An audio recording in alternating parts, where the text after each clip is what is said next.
why GOP lawmakers are giving the tax cheat 1 week to resign from his post, or else. We'll explain.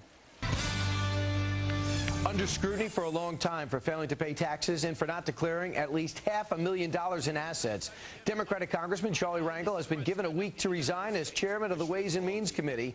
That or face a House resolution to have him tossed. Joining us right now is the Republican congressman who gave out that ultimatum, Representative John Carter of Texas. Congressman Carter, the ethics investigation is ongoing. Isn't that enough for you? You know, it's ongoing, but it's only going into its second year with nothing being at all being done thus far, and being an even mix in that committee, it's easy for things to deadlock and go nowhere. This is an issue that I think is embarrassing to our Congress because people are getting the chairman is getting treated special when we all should be treated equally in this country. He suddenly had property that he forgot to write off. He has rent control departments, which he was keeping as offices.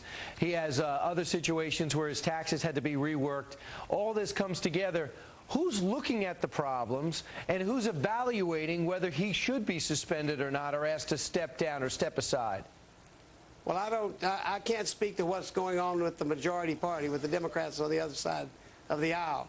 But I can tell you that we are concerned about the fact, and the folks back home are concerned about the fact, that it seems the head of the tax writing committee gets special treatment from the IRS that the average citizen is not getting.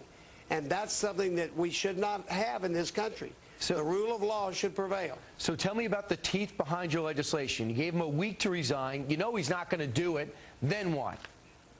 Well, we're hoping that the leadership of the House, Nancy Pelosi, will give us an up or down vote. This will be the second privilege resolution that's been filed, and last time it was tabled and nothing took place. But it's been over a year, going into a second year, and nothing's been accomplished, and this issue is embarrassing to Congress as a whole, and it needs to be resolved. It's nothing against Mr. Rangel. Well, he is against Mr. Rangel. You're telling him to step aside because of the way he handles his personal affairs.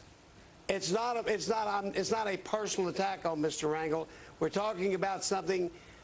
We have rules. Rules ought to be abided by, and tax-paying rules are just like, and laws are just like any other laws. We shouldn't select what we do and what we don't do to abide by the law. Right. Unless we all can do it, I think he should abide by the laws that he's writing, especially because he wants to make them more stringent and raise taxes. Congressman John Carter, we'll see how the ultimatum works out. I'll talk to you maybe in a week. Okay, that's the deal. All right.